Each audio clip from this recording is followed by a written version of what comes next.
Plan ಮಾಡಿದ್ರು, ultrasound scanning ಎಲ್ಲ ಮಾಡಿ ಹಿಪ್ಪು ಸರ್ಜರಿ ಮಾಡಿದ್ರು.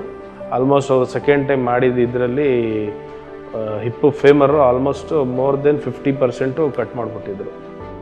ಅದಕ್ಕೆ ರೊಟೇಷನ್ ಮೂವ್ಮೆಂಟ್ಗೆ ಇದೇ ಇರಲಿಲ್ಲ. ಅದು ಸರ್ಜರಿ ಮಾಡಿದ ಮೇಲೆ ಮುಂಚೆ ಇದ್ದಿದ್ದರಿಂದ ಇನ್ನೂ ವರ್ಸ್ಟ್ ಆಯಿತು. ಆಮೇಲೆ ಮಿಯಾಟ್ ಬಂದು ಬೇಡ, ಯಾರು ಹೇಳಿದ್ರು ಮಿಯಾಟಲ್ಲಿ ಈ ಥರ ಇದೆ, ಆರ್ಥೋಪೆಡಿಕ್ ಸ್ಪೆಷಲಿಸ್ಟ್ ಅಲ್ಲಿ ಹೋಗಿ ಕನ್ಸಲ್ಟ್ ಮಾಡಿ ಅಂತ. ಅವಾಗೆಲ್ಲ ಬ್ಲಡ್ ಟೆಸ್ಟ್ಸ್ ಎಲ್ಲ ಮಾಡಿದರು. ಅದರಲ್ಲಿ ಇನ್ಫೆಕ್ಷನ್ ಇತ್ತು, ಹ್ಯೂಜ್ ಇನ್ಫೆಕ್ಷನ್ ಇತ್ತು. ಅದರಿಂದ ಆಮೇಲೆ ನನಗೆ ಅಡ್ಮಿಟ್ ಮಾಡಿ 28 days IV ಆ್ಯಂಟಿಬಯೋಟಿಕ್ಸ್ ಕೊಟ್ಟರು.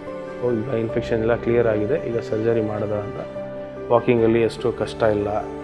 ಫಸ್ಟು ವಾಕಿಂಗಲ್ಲಿ ಕಷ್ಟ ಆಯಿತು, ನಿಂತ್ಕೊಳ್ಳೋಕ್ಕೆ ಕಷ್ಟ ಆಯಿತು, ಅದೆಲ್ಲ ಭಾಳ ಕಷ್ಟ ಆಯಿತು. ಈಗ ಸರ್ಜರಿ ಆದಮೇಲೆ ಈಗ 2-3 ವೀಕ್ಸಿಂದ ಜಾಬ್ಗೂ ವಾಪಸ್ ಹೋಗ್ತಾ ಇದ್ದೀನಿ ನಾನು. ಈಗ ಸ್ಟಾರ್ಟ್ ಮಾಡಿದ ಮೇಲೆ ಈಗ ನಾವು ಸ್ವಲ್ಪ ಕಾನ್ಫಿಡೆನ್ಸ್ ಆಗಿ ನಾವು ಹೋಪಿಂದ ನಾವು ಫ್ಯೂಚರ್ ಏನಿರೋದು ಅದು ಮಾಡ್ಕೊಂಡು ಹೋಗಬೇಕು.